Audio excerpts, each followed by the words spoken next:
કરમસદ આણંદ મનપાનો અનોખો વિરોધ સામે આવ્યો છે। ત્યારે સમાચાર આણંદથી સામે આવી રહ્યા છે, જ્યાં કરમસદ આણંદ મનપાનો અનોખો વિરોધ સામે આવ્યો।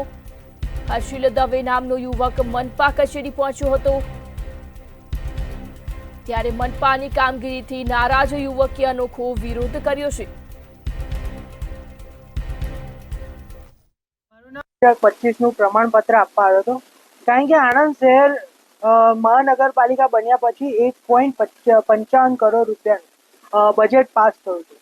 પણ આ લોકોએ શું કહેવાય કે એ બજેટ ક્યાં વાપર્યું એ ખબર જ નથી, કારણ કે તમે જુઓ કે શહેરનો વિકાસ કશો થયો જ નહીં। રોડ રસ્તા તૂટેલા છે, જ્યાં ત્યાં ગંદકી છે। કે જે નગરપાલિકા હતી તે વખતે જે સફાઈનો રેન્ક હતો એ સારો આવતો હતો, એને ધકેલાઈ 46 નંબર પાછળ ધકેલાઈ ગયો છે।